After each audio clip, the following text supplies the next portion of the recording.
तव चकाकिलन स्तुतिरम्बिके सकल शब्दमयी किल ते तनु निखिल मूर्तिषु मे भवदन्वयो मनसि जासु वही प्रसरासु च इति विचिन्त शिवे शमिता शिवे जगति जातमयत्न वशादिदं स्तुतिर्जापर्चन चिन्तन वर्जिता न खलु काचन कालकलास्ति मे अखंड मंडलाकारं व्याप्तं येन चराचरं तत्पदं दर्शितं येन तस्मै श्री गुरुवे नमः। नमस्कार, स्वागत है आपका आचार्य वाणी में। मैं आचार्य डॉक्टर विक्रमादित्य आपके साथ हूँ। आज हम बात करने जा रहे हैं कि वृषभ राशि वालों के लिए किस तरफ की ग्रहों की हवा आ रही है और कहाँ उनको उड़ा के ले जाने के लिए योग बना रही है। किस्मत जगाने के लिए कौन से उपाय खास आपको करने चाहिए, किस प्रकार से ग्रहों की स्थिति आपकी रहेगी। वृषभ राशि वालों के लिए इस अवधि में विशेष तौर पर जुलाई के अंतिम काल में सूर्य शुक्र बुध की स्थिति जीवन में कई स्थितियों में परिवर्तन का संकेत देती दिखाई दे रही है। यदि आप धैर्य और विवेक के साथ काम लेंगे तो अच्छे परिणाम लाने के सुयोग अवश्य बनते दिखाई दे रहे हैं। शनि और बृहस्पति दोनों कहीं ना कहीं विचित्र स्थिति में जा रहे हैं, उनका भी उपाय है, कर लेंगे तो बहुत कहीं ना कहीं लाभ के रास्ते बन जाएंगे। लाभ कहाँ कहाँ से होने वाला है वो भी नोट कर लीजिए। रुका हुआ पैसा प्राप्त करने की संकेत दे रहे हैं। पुराने मित्र कहीं ना कहीं, पुराने जो संबंध हैं कहीं ना कहीं लाभ देने के रास्ते बनाते दिखाई दे रहे हैं। नौकरी और के संबंध में जो लोग काम कर रहे हैं उनके सामने दिखाई दे रहा है कि बड़ों का सहयोग कहीं ना कहीं मिलता दिखाई दे रहा है। नई जिम्मेदारी प्राप्त होने के योग बन सकते हैं और बुध के बहुत सुंदर मार्ग पे आने के कारण से कहीं ना कहीं प्रशंसा और आपकी एफिशिएंसी बढ़ती दिखाई दे रही है। परिवार के संबंध में यदि बात करें तो शुभ कहीं ना कहीं कार्य, मांगलिक कार्यों में चर्चा होने के योग बन सकते हैं। परिवार का सहयोग आपको मिलता दिखाई दे रहा है। धार्मिक कार्यों में यदि सहयोग करेंगे तो बहुत सुंदर योग बनेगा। भूमि, संपत्ति, वाहन से जुड़े मामलों में कार्यों में प्रगति, सुख में प्रगति होने के संकेत दिखाई दे रहे हैं। विद्यार्थियों के लिए प्रतियोगी परीक्षाओं में पढ़ाई में सफलता के संकेत भी ये ग्रह इस वक्त देते दिखाई दे रहे हैं। विदेश और दूरस्थ कार्यों में कहीं ना कहीं, ऑनलाइन कार्यों में दूर के शहरों से कहीं ना कहीं लाभ प्राप्ति के संकेत मिल सकते हैं। देखिए, लाभ होता है तो कहीं ना कहीं हानि के योग भी बनते हैं कुछ ग्रहों के कारण से। कहाँ से हो सकते हैं वो भी हम ध्यान रखें। इन दिनों आपकी राशि के दृष्टिकोण से ग्रह योग दिखा रहे हैं कि जमीन जायदाद में, मरम्मत के कार्य, वाहन में कहीं ना कहीं, स्वास्थ्य पर, अननेसेसरी खर्चे कुछ ना कुछ थोड़ी सी जेब पर भारी पड़ते दिखाई दे रहे हैं। वाणी का ध्यान रखना। कठोर शब्द हमेशा तनाव ही उत्पन्न करते हैं, उनको सोच समझकर बोलने का प्रयास करोगे तो अच्छा रहेगा। पार्टनरशिप के मामलों में बहुत ज़्यादा सावधानी बरतें। ग्रह इस वक्त जो हैं वो कहीं ना कहीं बृहस्पति अस्त होने के कारण से, सूर्य वहाँ आ जाने के कारण से कहीं ना कहीं कुछ अनबन होने की शिकायत हो सकती है। स्वास्थ्य का ध्यान रखें। गले, आँख, गर्दन, पेट, शुगर इत्यादि बीमारी जो है वो जिन लोगों को है वो सावधान रहें। जल्दबाजी में यात्रा करने का प्रोग्राम बनाने से, कहीं ना कहीं वाहन में जल्दबाजी करने से थोड़ी सी परेशानी का होने का योग बन सकता है। आपको सावधान रहना चाहिए। इस वक्त कुछ खास उपाय हैं ग्रह नक्षत्र दृष्टिकोण से। दिन पर दिन बहुत सारी दिव्य तिथियां आ रही हैं, उन समय में कुछ छोटे छोटे उपाय हैं यदि आप कर लेंगे तो बहुत बढ़िया से आपको लाभ प्राप्ति के योग बन सकते हैं। किस्मत में 4 चांद लगने के योग बन सकते हैं। देखिए, इन दिनों सावधान रहिएगा। बिना लिखत पढ़त के कोई कार्य ना करें। इस बात कहीं ना कहीं उधार पैसा यदि दिया तो वापस लेने में बहुत ज़्यादा परेशानी हो सकती है। तो वृषभ राशि वाले हैं उनको खासतौर पे अहंकार और क्रोध में कोई भी निर्णय लेने से बचना चाहिए। अनावश्यक विवादों से दूर रहें। जोखिम वाले कार्यों में विशेष तौर पर जिनमें बहुत लंबी अवधि चल रही हो उसमें निवेश न करें तो अच्छा रहेगा आपकी राशि के दृष्टिकोण से। छोटी छोटी बातों का ध्यान रखें। बहुत सारे दिव्य योग बनने वाले हैं। सावन आने वाला है, शनि महाराज वक्री होने वाले हैं, बृहस्पति अस्त चल रहे हैं, लेकिन बुध उदय होकर एक नई उम्मीद बना रहे हैं। कब वो उम्मीद जागेगी, कौन से दिन किस्मत जागने के लिए रास्ता बनाएगी, वो सारी बातें समझ लीजिए। सबसे पहले बात कर लेते हैं 21 की। 21 जुलाई के दिन ग्रह नक्षत्रों का दृष्टिकोण से योग जो बन रहा है, मंगलवार के दिन बहुत दिव्य बन रहा है। सबसे बड़ा योग तो यह है, अष्टमी तिथि उस दिन विद्यमान है और उस दिन बुध महाराज उदय होने जा रहे हैं। आपकी राशि के दृष्टिकोण से देखा जाए तो धन के स्वामी हैं और बुद्धि के स्वामी हैं और जो अस्त चलते हैं तो इन दोनों क्षेत्रों के बिना तो कुछ कार्य हो नहीं सकता। वहीं में कहीं ना कहीं संशय उत्पन्न कर देते हैं। अभी वो उदय होने वाले हैं। बुध धन भाव में बैठकर उदय होने की स्थिति जो बना रहे हैं यह आपके लिए बड़ी अनुकूल हो सकती है। सबको ताड़ने वाले योग बना सकते हैं। आप तो के लिए अच्छा होगा, लेकिन आपके साथ जो जुड़े हुए हैं उनके लिए भी आप लक्की साबित होने के योग बना सकते हैं। ऐसा योग आपके लिए बनता दिखाई दे रहा है। क्रिय विक्रिय कामों में कहीं ना कहीं योग्यता का निखार होने के योग बहुत तेज गति से आपकी राशियाँ बनते दिखाई दे रही है। बुध का उदय होना बुद्धि में भी नया विकास करेगा। कहीं ना कहीं स्थितियों को परिवर्तन करने का योग भी बनाता दिखाई देगा। इस वक्त आपकी राशि के दृष्टिकोण से आपको कोई गलत रास्ता अपनाने की ज़रूरत नहीं है। सीधे रास्ते, सीधी तरह से कान पकड़ के ही कार्य होने के योग बनते दिखाई दे रहे हैं। तो फिर क्यों गलत रास्ते की तरफ जाने का प्रयास करें। कई लोग आ सकते हैं जो आपको कह सकते हैं जुए सट्टे कहीं ना कहीं इस वक्त यहाँ लगा दो, ऐसा लगा दो। अरे सीधे सीधे रास्ते से किस्मत साथ देने के लिए आपके लिए ग्रह बिल्कुल अनुकूल अवस्था में है, कोई टेढ़ा रास्ता अपनाने की ज़रूरत ही नहीं है। इस दिन अष्टमी तिथि है। अष्टमी तिथि यानी गुप्त नवरात्रों की अष्टमी है। माँ भगवती दुर्गा का एक दिव्य स्वरूप है जिसको कहा जाता है विशेष तौर पर महिषाग्नि। महिषाग्नि देवी भगवती का ध्यान करते हुए महिष रूप में भगवती की जो विद्यमान भगवती हैं उनका ध्यान करने से, विशेष तौर पर उनका व्रत कर लेने से भगवती दुर्गा को विशेष तौर पर कहा जाता है कि इस दिन लाल वस्त्र अर्पित करने से, हलवे का भोग लगाने से, उनके मंत्र से सर्वाबाधा विनिर्मुक्तो धन धान्य सुधान्विता मनुष्यों में प्रसादिन भविष्य निशंशय, इस मंत्र का स्तवन करने से आपकी राशि में 4 चांद लगने के योग बन सकते हैं। तो उनका ध्यान करें, उनका भजन करें, कल्याण होगा।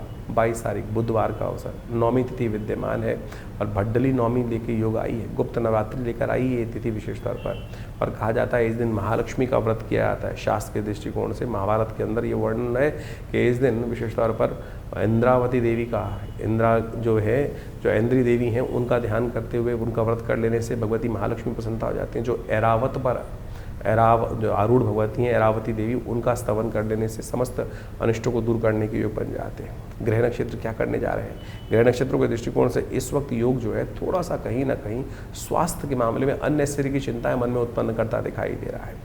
कोशिश ये करो, ज़्यादा चिंता नहीं, चिंतन करने का प्रयास करो। सारे कष्टों को दूर करने के लिए इस वक्त बृहस्पति अस्त चल रहे हैं, नौमी तिथि विद्यमान है और आपकी राशि में योग बना हुआ है। यदि दुर्गा जी की सुंदर आराधना करोगे तो समस्त अनिष्टों को दूर। इस दिन कोशिश ये करो, अपने घर में एक भगवती दुर्गा का यज्ञ रखने का प्रयास करो।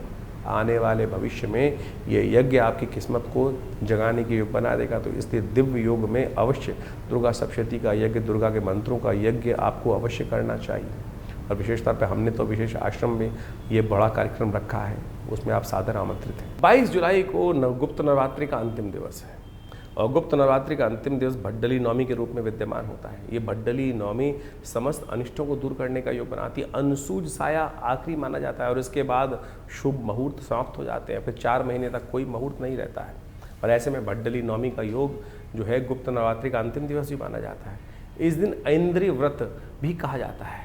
गुप्त नवरात्रि के नौमी दिवस पर, जैसे महानवमी का सुंदर पर्व होता है, इस दिन ऐन्द्री व्रत के नाम से शास्त्र में वर्णित किया गया है। ये ऐन्द्री व्रत जो है कहा जाता है भगवती महालक्ष्मी ऐरावत पर सवार होकर जो है महालक्ष्मी का आशीर्वाद देने के स्वरूप में पदार्पण करती है। और जो 9 दिन तक भगवती के विभिन्न स्वरूपों का ध्यान करते हुए, उनका पूजन करते हुए, महालक्ष्मी के रूप में उनकी सुंदर आराधना करते हैं, उनके बहुत से मनोकामनाओं को पूर्ण करने के योग बनते हैं। हमने विवेकानंद योगाश्रम में इस बार जो है शतचंडी का सुंदर कार्यक्रम रखा। शतचंडी के सुंदर कार्यक्रम में माँ भगवती के विभिन्न मंत्रों का, दुर्गा सप्तशती के संपूर्ण 700 मंत्रों का यज्ञ नित्यपति रहा और इस नौमी के महाअवसर पर उनका दिव्य यज्ञ संपन्न रहेगा और भगवती की सुंदर उपासना, महालक्ष्मी जी की सुंदर उपासना समस्त अनिष्टों को निवारण करने के लिए रखी गई है। आप सब भी इस नवरात्रि के पूर्णाहुति के यज्ञ में पधारें और भगवती के निमित्त के सानिध्य में बैठकर उनका दिव्य यज्ञ करने का प्रयास करें। माँ आश्रम पर माँ भगवती का दिव्य स्वरूप विद्यमान है जो 500 साल पुराना है। जी हाँ, 500 साल प्राचीन शिव विग्रह जो है, जो 1947 में पाकिस्तान के क्षेत्र मुल्तान से हमारे आश्रम पर पधारा और वहाँ उनको आज उनकी सुंदर प्रतिष्ठा, सुंदर उनकी ही सानिध्य में नित्य प्रति 8 घंटे यज्ञ चलता है और पूरे जो नवरात्र में सुंदर रूप से यज्ञ उनके सानिध्य में रखा गया है। आप उसकी कम से कम अंतिम वेला में सुंदर रूप से अंतिम यज्ञ के अवसर पर अपने स्थान को आरक्षित करें। माँ भगवती के दिव्य यज्ञ में दुर्गा सप्तशती का जो संपूर्ण यज्ञ रहेगा उसमें भाग लें। माँ भगवती की कृपा से हमने ऐसा देखा है कि अनेक मनोकामनाओं को सिद्धि करने के लिए, जीवन के कष्टों को दूर करने के लिए भक्तों के जीवन में सुंदर सुयोग बन जाता है। तो माँ भगवती की वैष्णवी देवी का सुंदर दर्शन करते हुए इस सुंदर योग पर, ऐसे दिव्य जो अवसर पर भड्डली नौमी अनसूत साया माना जाता है। जो भी भगवती के समक्ष इस दिन सुंदर आराधना के रूप में करके यज्ञ इत्यादि के द्वारा अपनी आहुति समर्पण करते हैं, मनोकामना सिद्धि के योग बन जाते हैं। तो आप भी आइए, सादर आमंत्रित हैं इस यज्ञ में। जो फ़ोन नंबर्स नीचे चल रहे हैं उनमें फ़ोन करके अपने स्थान को आरक्षित करें। यज्ञ से भगवती की मन से अपनी मनोकामना रखिए, मनोकामना पूर्ति के सुंदर योग बनेंगे। 23 तारीख गुरुवार का अवसर, नौमी तिथि, इस दिन थोड़ी सी वृद्धि की तरफ गई है और आपकी राशि में जो बन रहा है जो एक विशेष योग, सुबह थोड़ी हल्की ज़रूर दिखाई देती है लेकिन शाम आते आते कहीं ना कहीं आपकी चिंताएं दूर होने के योग बनते दिखाई दे रहे हैं। इस वक्त मन जो है ना कहीं बेकार कारणों से बहुत ज़्यादा ओवर थिंकिंग की तरफ जा रहा है अरे ईश्वर जागेगा, कृपा से सब चीज़ें ठीक होने के योग बन सकते हैं। आपकी राशि के दृष्टिकोण से आने वाले समय में ग्रह बहुत सपोर्ट करने के योग बनाएंगे। इस वक्त बृहस्पति अस्त है, बृहस्पति को ताकत देने का प्रयास कीजिए, वही सबसे ज़्यादा योग है। शाम आते आते गज केसरी योग बनने वाला है, जो कहीं ना कहीं नई उम्मीद लेकर आपके लिए उत्पन्न करता दिखाई दे रहा है। सुबह सुबह गुरु का ध्यान करें, हो सके तो पीले रंग की चीज़ों का दान करें, केले का पूजन करें, हल्दी का टीका ही लगा लो, वही सबसे श्रेष्ठ रहेगा आपकी राशि के दृष्टिकोण से। हींग लगे न फिटकरी, रंग चोखा होगा। 24 तारीख शुक्रवार का अवसर, दशमी तिथि विद्यमान है और इस दिन सबसे बड़ा परिवर्तन ये हो रहा है कि बुध महाराज मार्गी हो रहे हैं और ये बुध के मार्गी होने से आपकी राशि के दृष्टिकोण से आपकी वाक्पटुता के आगे शायद कोई चल नहीं पाएगा। जो ज्ञान कुछ दिन पहले कम आ रहा था, यानी कुछ संकोच कर रहे थे, उस संकोच को भी निकाल कर कहीं ना कहीं सही चीज़ों को, सही बात पर, भविष्य को समझने की ताकत आपके अंदर स्वयं विद्यमान होती दिखाई दे रही। और ये बुध का परिवर्तन जिस प्रकार से होकर चुका है, गज केसरी योग आपकी राशि में बन चुका है, ये कहीं ना कहीं आपके लिए सही विजन दिखा रहा है आपको। इस वक्त आपकी बुद्धि का बल्ब सही रूप से जलकर प्रकाश देने के लिए पूरी तैयार हो गया है। उस प्रकाश को ग्रहण करें, दूसरों को भी प्रकाशित करें। जो आपसे ज्ञान लेंगे वो भी तरेंगे और जो आप अपने ज्ञान को खुद यूटिलाइज करोगे वो भी आपके लिए कल्याणकारी रहेगा। दूसरों की बातों में ना आए, अपनी बात को समझकर उस पर कार्य करने का प्रयास करो, क्योंकि आपकी स्थिति को आप ही समझते हो। इस वक्त यही समझने की आवश्यकता है। शुक्रवार का अवसर है, महालक्ष्मी के लिए निमित्त कोशिश करो, गौ सेवा करने का प्रयास करो, कल्याण होगा। 26 तारीख शनिवार का अवसर और साथ साथ एकादशी तिथि विद्यमान है और शनि महाराज यदि आपकी राशि के दृष्टिकोण से देखा जाए तो इस वक्त कहीं ना कहीं थोड़ी सी परेशानियां फंसते दिखाई देंगे आपके लिए आगे जाकर। और ऐसे में देवशयनी एकादशी आ गई, भगवान विष्णु भी शेष शैया पर विश्राम करने चले जाएंगे। भगवान के सो जाने के बाद तो फिर क्या होता है, कई बार व्यक्ति कहीं ना कहीं भगवान की कृपा से ऐसा हो जाता है कि भगवान की कृपा, तो इसी दिन भगवान का आशीर्वाद लेना बहुत ज़रूरी है। हो सके तो आपकी राशि के दृष्टिकोण से आपको सुगंधित पुष्प भगवान को अर्पित करने चाहिए। सुगंध से भगवान को स्नान कराने का प्रयास है। चंदन के जो युक्त जल है उसमें भगवान को स्नान कराने का प्रयास करें, चंदन का इत्र भगवान को लगाने का प्रयास करें। हो सके तो तिल का दान करने का प्रयास करें। इस दिन तिल का दान आपकी राशि के दृष्टिकोण से बड़ा कल्याणकारी योग बनाएगा। आपकी राशि में इस वक्त गजकेसरी योग बना हुआ है। गजकेसरी योग के साथ साथ ऐसे गजकेसरी योग में देवशयनी एकादशी पर तिल का दान करना आपके लिए बड़ा कल्याणकारी योग बनाएगा। 25 जुलाई को देवशयनी एकादशी है। कि देवशयनी एकादशी भारतीय संस्कृति के अनुसार से देखा जाए तो अद्भुत पर्व है। देव भी शयन के लिए जाते हैं। सोचें कि देव शयन जो हो रहा है वो क्या कर रहा है। कहा जाता है शास्त्रीय दृष्टिकोण से, जो हमारे यहाँ चतुर्मास आता है, कि उस समय में कोई भी शुभ कार्य निषेध मत दिए जाते हैं। संत महात्मा इत्यादि अपना भ्रमण बंद कर देते हैं। वर्षा ऋतु आ जाती है, वर्षा ऋतु में कहा जाता है कि एक जगह स्थान पर अपना ज्ञान अर्जन करने का प्रयास करना चाहिए, भगवान की स्तुति करनी चाहिए। सत्ता जो है वो भगवान विष्णु के हाथ से निकलकर शिव के हाथ में आ जाती है और उसके बाद सावन का सुंदर पदार्पण होता है। ये आध्यात्मिक दृष्टिकोण से बहुत महत्वपूर्ण योग है।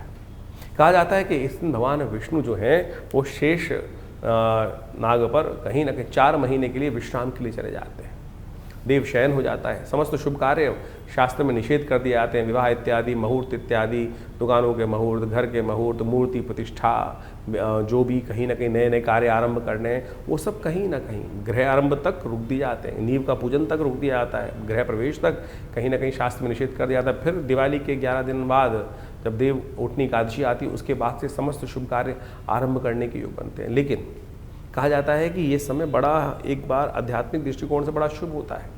भगवान विष्णु तो बड़ी तपस्या से प्रसन्न होते हैं, लेकिन भगवान शिव जो हैं, जिनके हाथ में सत्ता आ जाती है, सावन का महीना शुरू होने वाला होता है, केवल एक लोटे जलमात्र से लोगों की मनोकामना सिद्धि करने के योग बना देते हैं। तो ऐसे में बड़ी श्रद्धा के साथ, बड़ी सरलता से लोग कावड़ लेके चलते हैं, भगवान का सुंदर स्तुति करने की तरफ आगे भागते चलते हैं। जगह जगह से लोग गंगा जी से, जमुना जी से, कहीं ना कहीं विभिन्न तीर्थों से जल ला लाकर अपने क्षेत्र में जो भगवान इष्ट हैं उनको जल अर्पित करने का प्रयास करते हैं। समस्त भोले भंडारी को प्रसन्न करने का प्रयास करते हैं। तो आप इस दिन विशेष तौर पर भगवान विष्णु की सुंदर आराधना करें। शालिग्राम शिला में विशेष तौर पर उनका षोडशोपचार पूजन, गंगा जल से, कपूर से, कचरी से, चंदन से, इनसे पंचामृत बनाकर भगवान का सुंदर अभिषेक करें भगवान शालिग्राम जी का, और उसके बाद उनका विशेष स्तर पर वस्त्र इत्यादि अर्पित करें। उनको शयन के लिए समस्त वस्त्र इत्यादि अर्पित कर कर सुंदर रूप से तुलसी दल से उनका पूजन कर कर ओम नमो भगवते वासुदेवाय, ओम नमो नारायणाय, इस प्रकार से इन विभिन्न मंत्रों से उनको समस्त सामग्री 16 जो चीज़ें हैं उनको धीरे धीरे अर्पित करने का प्रयास करना चाहिए। यदि पुरुष सूक्त याद हो, ओम सहस्र शीर्षा यथा पुरुषः सहस्राक्ष सहस्रपाद स भूमिगुं सर्वतः स्थित्वा अत्र तिष्ठत् दशांगुलं मा पुरुषाय वेदगुं सर्वं यद्भूतं यच भाव्यं मा उताम। इस प्रकार से यदि वेद मंत्र याद हो तो आपकी तारीख में तो आपको विभिन्न यूट्यूब चैनल्स पे इन सब के षोडशों मंत्र मिल जाते हैं। पुरुष सूक्त के जो भगवान को अति प्रिय स्तोत्र माना जाता है, उनके द्वारा भगवान का सुंदर स्तवन कर कर आप अपनी मनोकामनाओं की सिद्धि का योग बहुत सुंदर रूप से बना जाते हैं। कहा जाता है कि जो जीवन में किसके कष्ट चल रहे हों, मनोकामना पूर्ण नहीं हो रही हो, बार बार कहीं ना कहीं विघ्न आ रहे हों, ऐसे में भगवान विष्णु को शैया प्रदान जो करते हैं, कमल के पुष्पों की शैया, पीले वस्त्रों की शैया, और तो और शास्त्र में तो बहुत कुछ वर्णित है। अपनी श्रद्धा के अनुसार से भगवान विष्णु को इस दिन शैया प्रदान करने से जीवन के बहुत से कष्ट जो कांटों वाली सेज पर जो हम लोग को चलते हुए दिखाई देते हैं, कहीं ना कहीं हर भी जहाँ कदम बढ़ाएं कहीं ना कहीं विघ्न, कहीं ना कहीं रुकावट, कहीं ना कहीं कांटे कांटे रुकावटें जीवन में आती हैं। तो ऐसे में इस दिन जो देवशयनी एकादशी के दिन भगवान को शैया अर्पित करने का जो कार्य करते हैं, उनके बहुत से जीवन के कष्ट दूर होने के योग बन जाते हैं। इस दिन भगवान विष्णु को विशेष तौर पर कमल के पुष्पों से बनी हुई शैया प्रदान की जानी चाहिए। उनको पीले वस्त्र अर्पित करने का प्रयास किया जाना चाहिए। कमल के पुष्पों का बना हुआ तकिया भगवान को अर्पित करने का प्रयास किया जाना चाहिए। तो इस प्रकार से भगवान का सुंदर पूजन कर मनोकामना सिद्धि के सुंदर सुयोग बनने चाहिए। 26 तारीख रविवार का अवसर है, द्वादशी तिथि विद्यमान है और इस दिन शनि महाराज वक्री होने जा रहे हैं। और आपकी राशि के दृष्टिकोण से यदि देखा जाए तो ग्रह नक्षत्रों में जो परिवर्तन आ रहा है, मन में कहीं ना कहीं दुविधा उत्पन्न करता दिखाई दे रहा है, हाँ ना में ज़्यादा फंसते दिखाई दे रहे हैं। शनि का वक्री होना यदि आपकी राशि के दृष्टिकोण से देखा जाए तो बड़ा विचित्र प्रकार का योग बनाकर तैयार कर रहा है। ये कहीं ना कहीं आपकी राशि के दृष्टिकोण से आपको परिवार से, घर वालों से, कहीं ना कहीं भाई बंधुओं से दूर करता दिखाई देगा। मन में कहीं ना कहीं ये भाव उत्पन्न करेगा, मेरे साथ कोई नहीं दे रहा, अरे सब आपके साथ है। इस वक्त आपकी राशि में बुध बृहस्पति महाराज अस्त हैं, जो ज्ञान के देवता हैं, वो कहीं ना कहीं बुझे पड़े हैं, वही समस्या उत्पन्न कर रहे हैं। इसलिए आत्मग्लानि मन में ना लाएं। आपको ये भाव लग सकता है कि कहीं ना कहीं विशेष तौर पर लोग आपके साथ नहीं हैं, कहीं ना कहीं आपको लग सकता है कि शायद मेरी विद्या में कहीं ना कहीं कमी होगी। ये शनि के सारे वक्री होने के कारण से आने वाले 4.5 महीने शनि आपको बेकार रूप से कहीं ना कहीं एक दुविधा में, द्वंद्व में डालता दिखाई देगा। ऐसे में कहीं ना कहीं हो सकता है कि भाइयों का विरोध भी आपको सहना पड़ सके। तो कोशिश करें, शनि का उपाय लगातार करने का प्रयास करें। शनि को मनाने के लिए आपको खास तौर पर ध्यान रखने की ज़रूरत है, गलत रास्तों पे नहीं जाना है। जितना व्यक्ति ऐसे में इन दिनों जिनकी राशि वृषभ राशि है, विशेष तौर पर वो गलत रास्ते पे जाएंगे, कहीं ना कहीं किसी प्रकार के नशे के चक्कर में फंसने का प्रयास करेंगे, उतना ज़्यादा आपकी राशि के दृष्टिकोण से कहीं ना कहीं आपके लिए नुकसानदायक योग बनते दिखाई देंगे। इस वक्त आपकी राशि के दृष्टिकोण से आपको बड़े लोगों की, बुजुर्ग लोगों की सेवा करने का प्रयास करना चाहिए। जितने बुजुर्ग लोगों की सेवा करने का प्रयास करोगे, उतने कहीं ना कहीं आपकी राशि के दृष्टिकोण से ग्रह परिवर्तन की तरफ जाएंगे। सूर्य का संबंध शनि के साथ बहुत विचित्र प्रकार से है। आप यदि हो सके तो सूर्य उदय से पूर्व उठकर आने वाले 4 महीनों में भगवान सूर्य को अवश्य अर्घ्य देने का प्रयास करें, आलस को दूर भगाने का प्रयास करें। वैसे बृहस्पति के उदय होते ही आपकी राशि के दृष्टिकोण से एक नया रास्ता आपको उत्पन्न होता दिखाई दे रहा है, लेकिन फिर भी शनि को शांत करने के लिए कुछ खास उपाय हैं, वो हम वर्णित करने जा रहे हैं, उनको अवश्य करने का प्रयास कीजिएगा। 26 जुलाई को शनि महाराज वक्र अवस्था में जाने वाले हैं और ये करीब करीब 10 दिसंबर तक वक्री अवस्था में ही चलेंगे। ऐसे में ये 4.5 महीने का जो समय है विशेष तौर पर बहुत महत्व रखता है। हर राशि के दृष्टिकोण से आपको समझ लेना चाहिए कि विशेष तौर पर आपकी राशि के दृष्टिकोण से क्या प्रभाव उत्पन्न कर रहा है। अभी आपने समझा आपकी राशि के दृष्टिकोण से उसका क्या प्रभाव है। जब शनि वक्री हो जाते हैं तो कहा जाता है कई गुना अधिक शक्तिशाली हो जाते हैं। ऐसे में इनके प्रभाव में कई गुना अधिक हो जाता है प्रभाव। और शनि तो महाराज जो हैं वो वैसे ही क्रूर ग्रह माने जाते हैं, पाप ग्रह माने जाते हैं। और जब वो कहीं ना कहीं व्यक्ति दुष्कर्म करता है, गलत कर्म व्यक्ति के द्वारा हो जाता है, तो दंडाधिकारी के रूप में वो बड़े निष्पक्ष होकर अपने प्रभाव को उत्पन्न करने का प्रयास करते हैं। ऐसे में शनि को मनाओ, सदा सुख पाओ, इस बात को अवश्य ध्यान रखने का प्रयास करना चाहिए। इस वक्त बृहस्पति महाराज अस्त अवस्था में चल रहे हैं, शनि वक्री हो गए हैं और ऐसे में ग्रहों की जो कुचाल चल रही है उससे आपको समझने का रास्ता, बचने का प्रयास करना चाहिए। विश्व में पुनः एक बार भयावह स्थिति अपनी निर्माण होती दिखाई देगी। युद्ध का वातावरण जो पूरे विश्व में कहीं ना कहीं बना हुआ है, उठापटक का दौर कहीं ना कहीं चलता दिखाई देगा पुनः एक बार। ऐसे में आपकी राशि के दृष्टिकोण से आपको कुछ खास उपाय अवश्य करने का प्रयास करना चाहिए। सबसे पहले तो ये अच्छा योग ये बन रहा है कि इस वक्त जो श्रावण का महीना आ रहा है, सावन के महीने में भगवान शिव की जितनी उपासना करोगे शनि के लिए उतना प्रसन्न का वातावरण बन सकता है। कहा जाता है कि जब शनि खराब चल रहा हो तो शनि की स्थिति को ठीक करने के लिए भगवान शंकर की कृपा में चले जाओ तो भावी मीट सके त्रिपुरारी। अब आपसे कोई ना कोई अपराध कहीं ना कहीं हम सबसे होता रहता है, कहीं ना कहीं कोई गलत कार्य हो गया तो शनि तो अपना प्रभाव से उसका फल देने के लिए आपको रहेगा। लेकिन जब जीवन में कोई ऐसा प्रभाव हो जाए जिसका रास्ता ना निकल रहा हो तो भगवान शंकर की उपासना। ऐसे में शनि ने जैसे ही वक्री मार्ग पर पदार्पण किया है, सावन का महीना शुरू होने वाला है, ऐसे में भगवान शंकर का तेलाभिषेक, तिल के तेल से भगवान का अभिषेक, जो मंत्र कहा गया है वो एक रुद्राष्टध्यायी के अंतर्गत का आया है, शन्नो देवी रविष्ट्रयापो भवन्तु पीतये शन्नो रविष्ट्रवन्तु नः। इस मंत्र का जप करते हुए भगवान शंकर का तेलाभिषेक यदि शनिवार के शनिवार भी आप करते चले जाओ, सत्य मानना कि शनि का कैसे ही नेगेटिव प्रभाव हो, अशुभ प्रभाव हो, वो अपना प्रभाव निष्क्रिय कर देते हैं। तो इसलिए अपने उस क्रूर प्रभाव से, कहीं ना कहीं पाप प्रभाव से आप बच सकते हैं। तो ऐसे में सबसे पहले तो सद्गुण का पालन करने का प्रयास करें, गलत काम ना करने का प्रयास करें, झूठ ना बोलने का प्रयास करें, किसी भी रूप से जो भी है उठापटक नहीं तो जीवन में कहीं ना कहीं योग बनता चला जाएगा। ऐसे में शास्त्र के दृष्टिकोण से अनेक उपाय शास्त्र में वर्णित किए गए। एक दिव्य उपाय है जिसका केवल लोग आज की तारीख में कलयुग में यही पूछते हैं ना कि छोटा सा कौन सा उपाय है महाराज, तो हम आपको वो मंत्र बताने जा रहे हैं जिसको शनि स्तोत्र कहा जाता है। वो शनि स्तोत्र अद्भुत रूप से भगवान महाराज दशरथ जी के द्वारा, राम जी के पिता दशरथ जी के द्वारा देवासुर संग्राम से पहले रास्ते में जब जा रहे थे देवासुर संग्राम में भाग लेने के लिए, तो रास्ते में शनि के दर्शन होते हैं। तो ऐसे में भगवान महाराज दशरथ भगवान शंकर भगवान शनिदेव की स्तुति करते हैं। वो दशरथ कृत शनि स्तोत्र कहा जाता है और एक ही स्तोत्र महाराज शनि का पूरे शास्त्रों में विद्यमान है और कोई स्तोत्र नहीं है, केवल दशरथ कृत शनि स्तोत्र मिलता है। और वो ऐसा अद्भुत है कि एक बार, केवल एक बार यदि व्यक्ति नित्य प्रति पाठ कर ले, श्रवण कर ले, सुन ले, तब भी शनि प्रसन्न हो जाते हैं। शनि अपना दुष्प्रभाव कभी नहीं दिखाते। तो वो इस प्रकार से हम आपके समक्ष हाथ बंद करके बैठे भगवान का सुंदर स्तवन करें। ओम नमः कृष्णाय नीलाय शितिकंठ निभाय च नमः कालाग्निरूपाय कृतांताय च वै नमः। नमो निर्मांसदेहाय दीर्घमश्रुजटाय च नमो विशाल नेत्राय शुष्कोधर भयाकृते नमः पुष्कलगात्राय स्थूलरोमणे यत वै नमः। नमो दीर्घाय शुष्काय कालं दृष्ट नमोस्तुते नमस्ते कोडराक्षाय दुर्निरीक्षाय वै नमः। नमः घोराय रुद्राय भीषणाय कपालिने नमस्ते सर्वभक्षाय बलिमुख नमोस्तुते। सूर्यपुत्र नमस्तेस्तु भास्करे भयदाय च अधोदृष्टे नमस्तेस्तु संवर्धक नमोस्तुते। नमो मंदगते तुभ्यं हृस्तंशाय नमोस्तुते।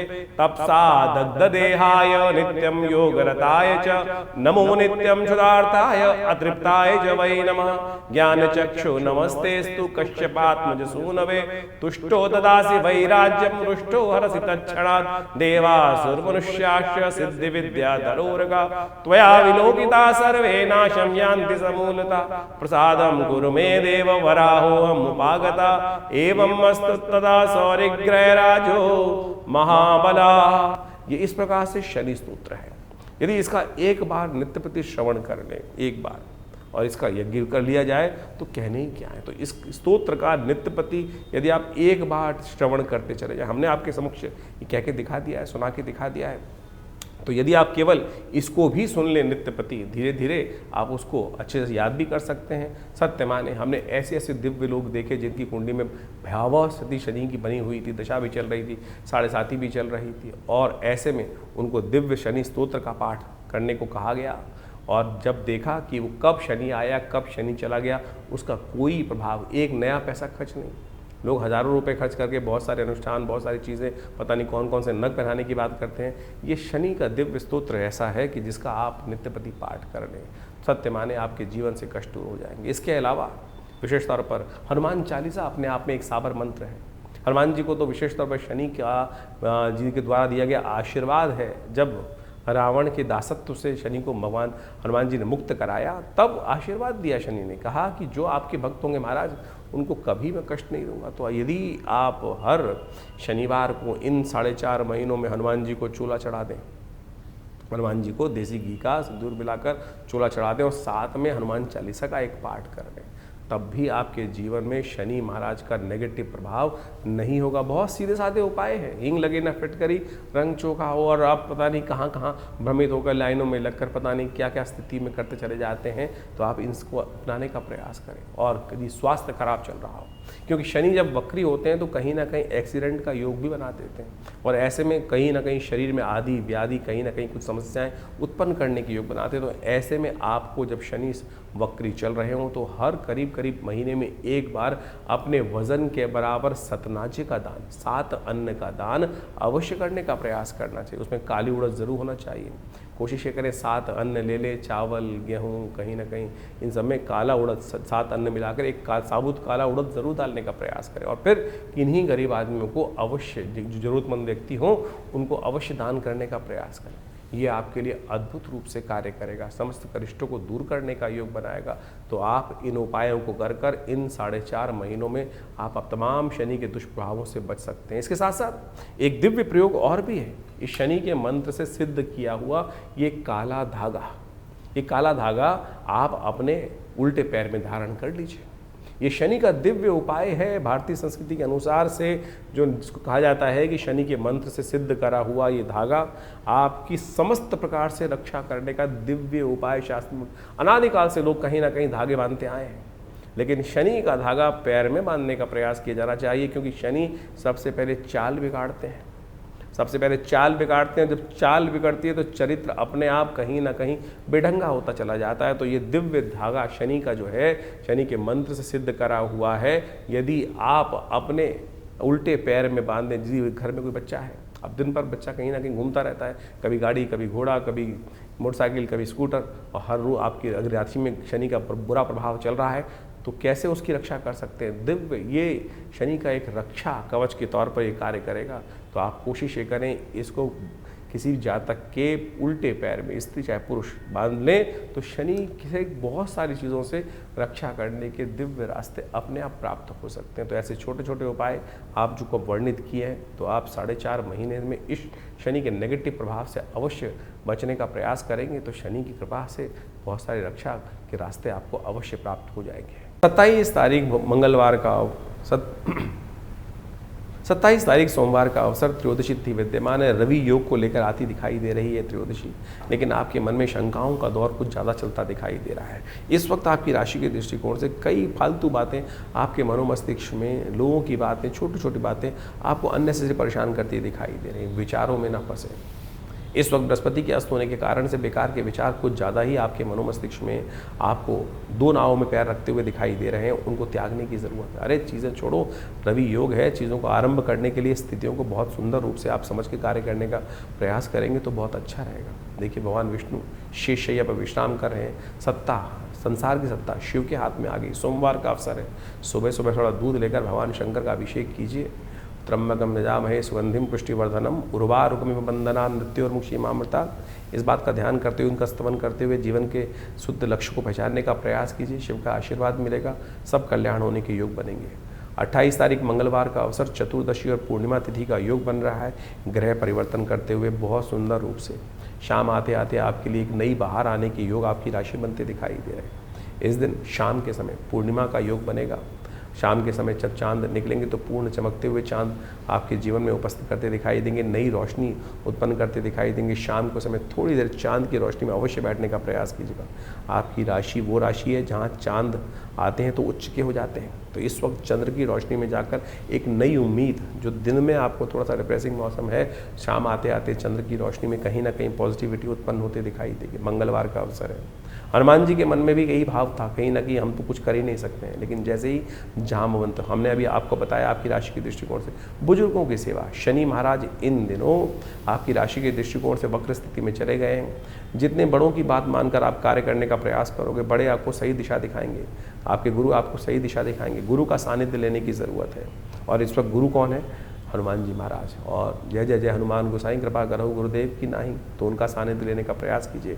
जंगल में मंगल करने के योग बहुत जल्दी बनेंगे। 28 तारीख को मंगलवार का सुंदर सुयोग बन रहा है और इस दिन चतुर्दशी और पूर्णिमा का योग भी बन रहा है। सत्यव्रत भी इसी दिन किया जाने का सुंदर रास्ता बनता दिखाई दे रहा है। देखिए, आपकी राशि के दृष्टिकोण से हमने आपको बहुत सारी चीज़ें बताने का प्रयास किया। ऐसे में कई बार जो ग्रहों का खराब योग चल रहा होता है उसको ठीक करने का रास्ता है। देखिए, इस संसार में भगवान की कृपा से, गुरु की कृपा से समस्त अनिष्ट दूर हो जाते हैं। और कैसे उन शनि महाराज वक्री चल रहे हैं इस समय में, और बृहस्पति महाराज भी कहीं ना कहीं अस्त चल रहे हैं, तो गुरु का सानिध्य चाहिए। और आषाढ़ की पूर्णिमा गुरु पूर्णिमा के रूप में जानी जाती है। और इस दिन जो है, यदि मंगलवार के दिन सुंदर योग जो बन रहा है, सुबह पुण्य तिथि जो बन रही है वो बन रही है विशेष तौर पर चतुर्दशी तिथि, और शाम को जो है सूर्यास्त के बाद में ग्रहों का परिवर्तन होने का योग बनेगा। चंद्रमा भी विशेष तौर पर आप मान के चलें बृहस्पति के सम्मुख आके विराजमान हो जाएंगे, और साथ साथ पूर्णिमा तिथि भी विद्यमान हो जाएगी। और गुरु पूर्णिमा जिसको कहा जाता है, उसका चांद भी पूरी रूप से इस दिन निखर कर आएगा। आषाढ़ का चंद्रमा है जो निकल कर आएगा, और आषाढ़ का चंद्रमा कहा जाता है 16 कला पूर्ण माना जाता है। और ऐसे में जब ये चंद्रमा की रोशनी होती, कभी बादलों के पीछे आती है और कभी बादलों से निकल कर खुले आसमान में साफ साफ दिखाई दे जाती है। तो कभी जो बादल हैं कभी साफ साफ है, और ऐसे में चंद्रमा का दर्शन करते हुए भगवान का सुंदर पाठ करना, सुंदर कांड का पाठ करना, हनुमान जी का सुंदर स्तवन करना। हनुमान जी का सुंदर पाठ जब करते हैं तो तुलसी बाबा ने लिखा है, जय जय जय हनुमान गोसाई कृपा करहु गुरुदेव की नाही। इस संसार में हनुमान जी से बड़ा गुरु कौन हो सकता है, जो आपको भक्ति का मार्ग प्रशस्त करने का प्रयास कर रहा है। और आपके ग्रह जो चल रहे हैं खराब इस वक्त आपकी राशि के दृष्टिकोण से, जैसा हमने बताया, बृहस्पति भी अस्त चल रहे हैं, शनि भी कहीं ना कहीं वक्री चल रहे हैं और 4 महीने तक वक्री चलेंगे। तो इस दिन विशेष तौर पर हनुमान जी का सुंदर स्तवन करने का प्रयास करें। हनुमान जी को ही गुरु मानकर, जो तुलसी बाबा ने माना, क्योंकि तुलसी बाबा को दर्शन जो कराए वो विशेष तौर पर हनुमान जी ने ही तो कराए। हनुमान जी की आराधना, जब उन्होंने हनुमान जी के चरण पकड़ लिए तो उनका दर्शन कर कर तभी उनके जीवन में वो जो योग था वही बना, और जिसके कारण से उनको राम जी के दर्शन हुए। चित्रकूट के घाट पर भई संतन की भीड़, तुलसीदास चंदन किसे तिलक देत रघुबीर। जिस प्रकार से कहा गया है, हनुमान जी की कृपा से ही अनेक रूप से जब नहीं दर्शन हो पा रहे थे तो हनुमान जी ने जबरदस्ती करवाने का प्रयास, ऐसा गुरु चाहिए ना। तो आप संसार के चक्र में कहाँ फंस रहे हैं, तो सुंदर रूप से हनुमान जी का सुंदर स्तवन इस दिन अवश्य करने का प्रयास करें। आषाढ़ की पूर्णिमा की रात्रि और मंगलवार का सुंदर सुयोग, तो ऐसे में हनुमान जी का सुंदर स्तवन समस्त अनिष्टों को दूर करने का योग बनाएगा। तो ऐसे में हमने विवेकानंद योगाश्रम में इस शुभ तिथि में गजकेसरी योग के अंतर्गत सुंदर कांड का पाठ रखा है, भगवान का सुंदर स्तवन करने का रखा है। और तुलसी बाबा ने तो यहाँ तक कहा है, और देवता चित्त न धरहि हनुमत से ही सर्व सुख करहि। तो सुंदर रूप से इस कार्यक्रम में भाग लें, हनुमान जी का सुंदर स्तवन करें, सवामणि का भोग रहेगा, हनुमान जी का सुंदर यज्ञ रहेगा। हनुमान जी के गुरु के रूप में जो स्वीकार कर लेगा उसका तो बेड़ा पार होना परम सुंदर रूप से है। संकट कटे मिटे सब पीरा, जो सुमरे हनुमत बल बीरा। तो अपने समस्त अनिष्टों को दूर करने के लिए इधर उधर मत भटको, हनुमान जी का सुंदर स्तवन करने का प्रयास करो। आप भी अपने नाम से इस सुंदर कार्यक्रम में भाग ले सकते हैं। व्यवस्थाएं आपके सामने दी गई हैं, फ़ोन नंबर्स दिए गए हैं। आप आइए, सुंदर रूप से हनुमान जी का स्तवन करने के लिए इस दिन अवश्य पधारें। हनुमान जी की सिद्ध मूर्ति विवेकानंद योगाश्रम में सदगुरु आचार्य श्री केशव देव जी के द्वारा प्रतिष्ठित की गई है। उनका दर्शन कर लेने से, उनको सुंदर सिंदूर चढ़ा लेने से कई सारी भ्रांतियाँ लोगों के मनो मस्तिष्क में हैं। स्त्रियों को हाथ नहीं लगाना चाहिए, और कुछ ये बहुत सारे लोग, देखिए वैसे तो मूर्ति को किसी को हाथ नहीं लगाना चाहिए ये, लेकिन यदि पुजारी के रूप में आप उपस्थित हैं तो शुद्ध पवित्र होकर मानस पूजा सुंदर रूप से कर हनुमान जी का सुंदर स्तवन करने का प्रयास यदि करेंगे तो बहुत ही कल्याणकारी रहेगा। भक्त के लिए कोई जाति नहीं है, कोई वर्ण नहीं है, कोई भक्त समस्त वर्णों के हैं। समस्त प्रकार से सरलता से जो हो वही भक्त बन जाता है, वही सदा कल्याण का योग बनाता है। तो इस गजकेसरी योग में हनुमान जी का सुंदर स्तवन आपके समस्त अनिष्टों को दूर करने का योग बनाएगा। 29 तारीख बुधवार का अवसर, पूर्णिमा तिथि विद्यमान है। गुरु पूर्णिमा की ये तिथि है जिस दिन विशेष तौर पर गुरु का सानिध्य लेकर जीवन के समस्त कष्ट दूर होने के योग बनते हैं। उसका बड़ा रहस्य है, वो भी समझ लीजिएगा, लेकिन ग्रह गणना करना समझ लीजिए। इस वक्त अध्यात्म से आपको लाभ और कहीं ना कहीं अध्यात्म से विमुख होने से कहीं ना कहीं नुकसान होता दिखाई दे रहा है। सरलता से चीज़ों को अपनाने का प्रयास करें, कहीं ना कहीं हठ धर्मिता त्यागने का प्रयास करें। थोड़ी जिद है आपकी राशि के दृष्टिकोण से। इस वक्त शनि महाराज वक्र गति से आपकी राशि पर दृष्टि डाल रहे हैं, वो कहीं ना कहीं चीज़ों को सीधी गति से न चलकर टेढ़ी गति से आपको करने की तरफ प्रेरित करते दिखाई दे रहे हैं। सीधे रास्ते का सीधा नतीजा होता है और आपकी राशि में साफ साफ दिखाई दे रहा है कि सीधे रास्ते ही चलने का प्रयास करो, गलत रास्ते को अपनाने का प्रयास करना भी नहीं। इस वक्त सीधे रास्ते से ही आपको मेवा प्राप्त करने का योग बन सकता है। गुरु का सानिध्य सीधी तरह से जाकर समर्पण भाव करने की ज़रूरत है। गुरु पूर्णिमा दिखाती है समर्पण। समर्पण से कैसे, गुरु कृपा से कैसे आपके जीवन में कल्याण हो सकता है, समझ लीजिए। गुरु पूर्णिमा भारतीय संस्कृति में एक अद्भुत दिवस है।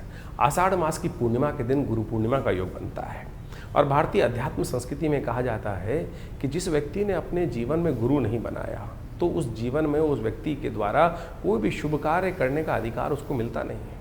एक बार नारद जी भ्रमण करते हुए शास्त्र के दृष्टिकोण से कहा जाता है कि विष्णु लोक पहुँचे और जब विष्णु लोक पहुँचे भगवान के दर्शन करने के लिए तो भगवान से कुछ वार्तालाप करी। वार्तालाप करने के बाद संतुष्ट हुए तो वहाँ से निकले वहाँ से श्रीमन नारायण का स्मरण करते हुए, ओम नमो नारायण करने का मंत्र जप करते हुए। जैसे ही नारद जी वहाँ से गए तो भगवान विष्णु ने अपने पार्षदों से कहा कि जहाँ ये नारद जी खड़े हुए थे उस जगह को पवित्र करने का प्रयास, पवित्र करो, वहाँ गोबर से लीप कर उस स्थान को पवित्र करो। ये स्थान अपवित्र हो गया। बाई चांस देवयोग से नारद जी देव ऋषि थे, वापस आ गए भ्रमण करते हुए। कुछ और मन में शंका हुई और देखा तो जहाँ वो खड़े थे उसको पवित्र किया जा रहा है भगवान की आज्ञा से। तो उन्होंने भगवान के समक्ष बड़ा विचित्र प्रश्न किया, क्या प्रभु मैं अपवित्र हूँ जो आपने मेरे जहाँ स्थान पर खड़ा था? बोले हाँ नारद, तुमने किसी को गुरु बनाया नहीं इसलिए तुम अपवित्र हो। और जो व्यक्ति गुरु नहीं बताता है, गुरु के दर्शन नहीं चलता है, अपने गुरु मंत्र नहीं लेता है, वो अपवित्र ही माना जाता है। उसके स्थान जहाँ खड़ा हो वो स्थान पर खड़े होने की आज्ञा किसी को नहीं है, वो स्थान अपवित्र हो जाता है। तो उन्होंने बड़े विनम्रता से भगवान से पूछा नारद जी ने कि प्रभु अब क्या करूँ, किसको गुरु बनाऊँ? तो उन्होंने कहा किसी को भी गुरु बना सकते हो, तुम्हारी श्रद्धा है, जिसको तुम गुरु बनाओगे उसके अनुसार से चलने का प्रयास करो। जीवन में समस्त अनिष्टों को दूर करने का योग बन जाएगा, आपके जीवन में कल्याण का योग बनेगा। आपको मंत्र जप का अधिकार भी गुरु मंत्र की दीक्षा लेने के बाद, गुरु दीक्षित होने के बाद ही मिलता है इस संसार के अंदर। लोगों ने नहीं समझा। भगवान की आज्ञा के अनुसार नारद जी ने कहा महाराज किसको बनाऊँ? तो भगवान ने भी लीला रची।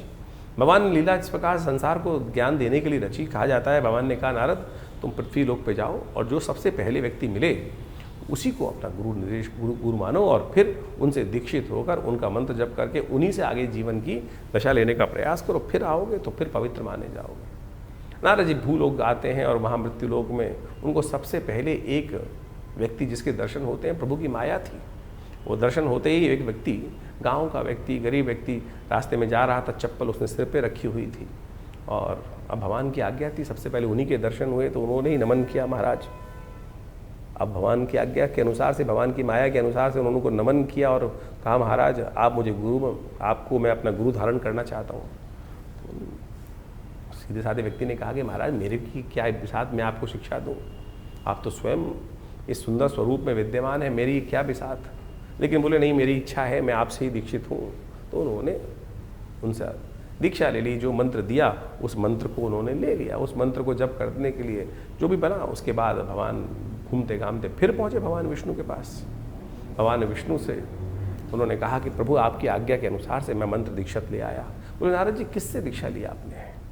तो महाराज वहाँ पर एक व्यक्ति मूर्ख रूप में था और गंवार था, अनपढ़ था और सिर पे चप्पल रख के जा रहा था। बड़ा मूड लग रहा था, कहीं ठीक नहीं लग रहा था, लेकिन आपकी आज्ञा थे मैंने उनसे दीक्षा ले ली। भगवान ने कहा नारद तुमने बड़ा अपराध किया। गुरु का इस प्रकार से अपमान करना, कहा जाता है घोर नरकादि लोगों को पूरी 84 लाख योनि तुम्हें भोगनी पड़ेंगी और उन सब की जो त्रास है तुमको भोगनी पड़ेगी। अपने तुमने इतना प्रभाव, इतना निष्क्रिय कार्य जो है, ऐसा कार्य किया है कि जो विशेष तौर पर तुमको अपराध बोध भी नहीं है इसका।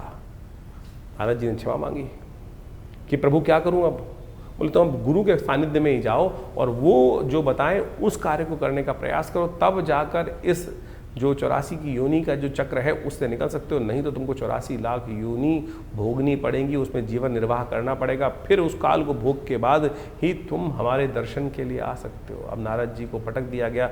वापस उस जगह पर लाकर नारद जी देव इच्छा से, प्रभु की इच्छा से फिर दोबारा गुरु के सानिध्य में पहुँचते हैं और उनके समक्ष बैठकर अपने समस्त भाव को उपस्थित करते हैं। तो उस व्यक्ति ने सुना नारद जी को और कहा, नारद चिंता क्यों करते हो, क्यों चिंता तुमको? इसका कारण, इस कष्ट का निवारण बहुत आसान है। नारद जी को नहीं समझ में आया था, लेकिन उस दिव्य आत्मा ने कहा, नारद जी कोई चिंता मत करो, ये पहाड़ सामने दिखाई दे रहा है, इस पहाड़ पर तुम 84 लाख योनियों के जो है समस्त चित्रकला निर्वाहो और ऊपर से लौटते हुए नीचे आकर लौट आओ, नीचे आकर।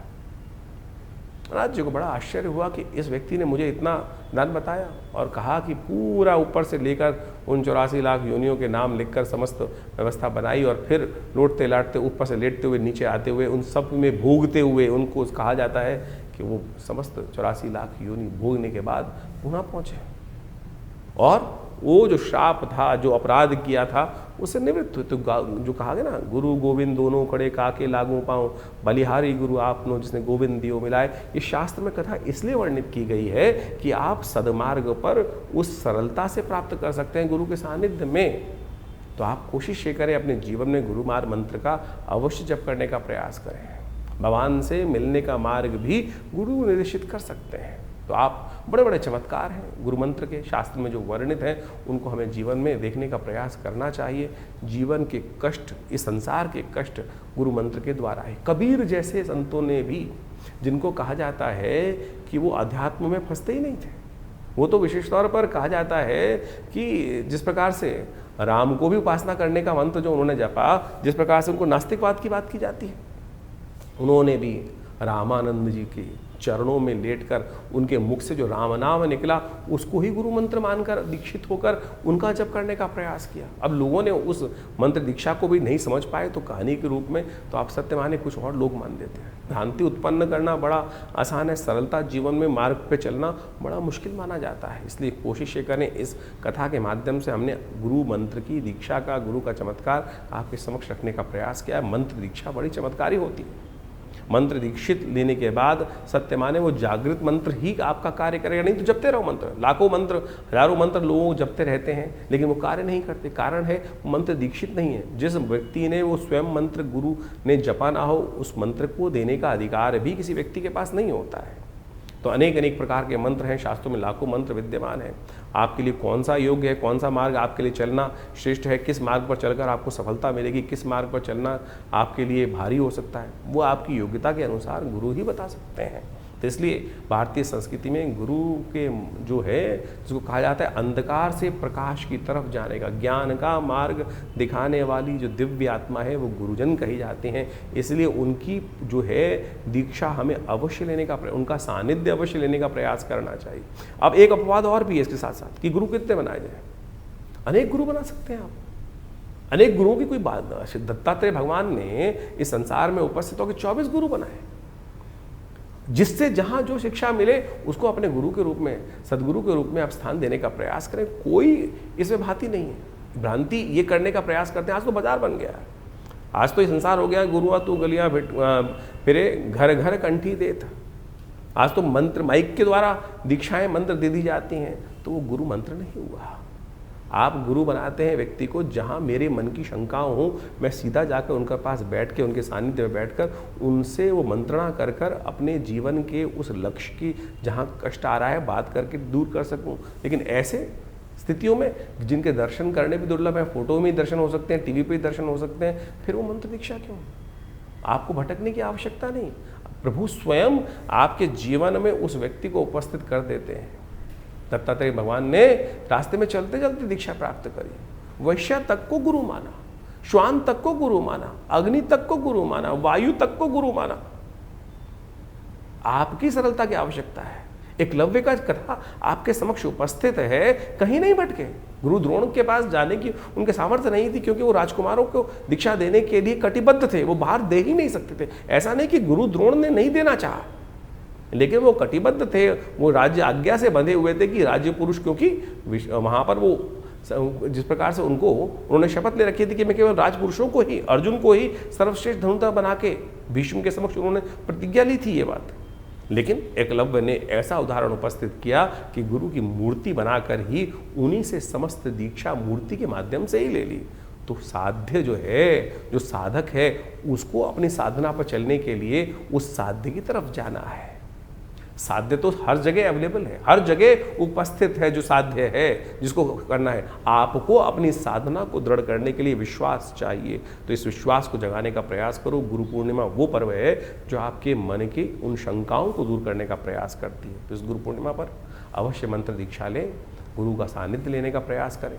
भगवान की इच्छा से समस्त कष्टों को दूर करने का योग आप अवश्य बना पाएंगे। 30 तारीख गुरुवार का अवसर, प्रतिपदा तिथि विद्यमान है। सावन का सुंदर महीना, श्रेष्ठ महीना इस वक्त शुरू हो रहा है और सावन का प्रारंभ जो हो रहा है गजकेसरी योग से हो रहा है, अध्यात्म से हो रहा है। और आपकी राशि के दृष्टिकोण से इस वक्त सुयोग भी ऐसा बना हुआ है कि आध्यात्मिक वातावरण से आपको लाभ प्राप्त होगा, धर्म के द्वारा आपको लाभ प्राप्त होगा, तीर्थ यात्रा से आपकी किस्मत जागने के योग बन जाएंगे। तो किसी भी रूप से इस सावन के पहले महीने के पहली तिथि पर कहीं ना कहीं तीर्थ यात्रा का योग सुंदर रूप से बनाने का प्रयास करें। और कहीं ना जा सके तो घर के पास वाले मंदिर में ही हुआ हो, वही तीर्थ स्थान बन जाएगा, वहीं वहाँ जाके ही आपकी किस्मत को 4 चांद लगने के योग बन जाएंगे। बृहस्पतिवार का अवसर है, गजकेसरी योग के साथ सावन का महीना आरंभ हो रहा है और आपकी राशि के दृष्टिकोण से आप स्वयं ही चमत्कार करने के लिए ग्रहों का उपयोग करते दिखाई दे रहे हो। आपकी मेहनत बहुत जल्दी रंग लाती दिखाई दे रही है, विवादों को शांत करती दिखाई दे रही है।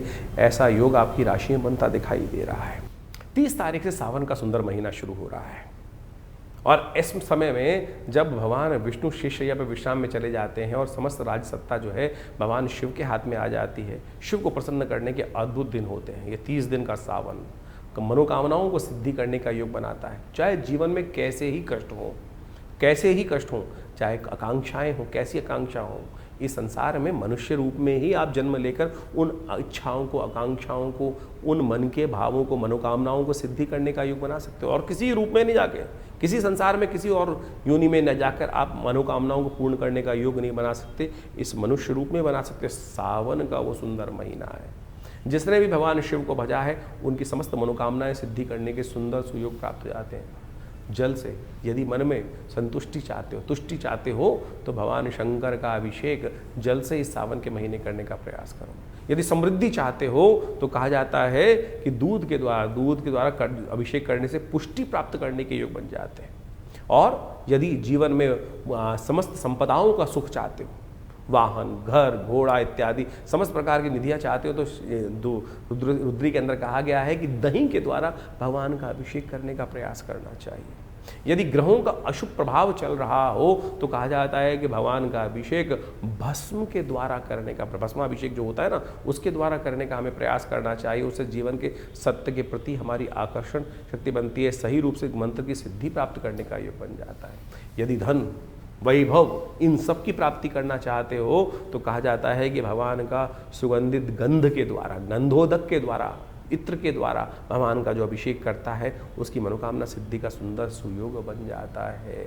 कहा है सुगंधिम पुष्टिवर्धनम, सुगंधि युक्त जल से, सुगंधित तेल से यदि भगवान का अभिषेक करने का प्रयास करोगे तो इस प्रकार की मनोकामना सिद्धि का सुंदर योग बन जाता है।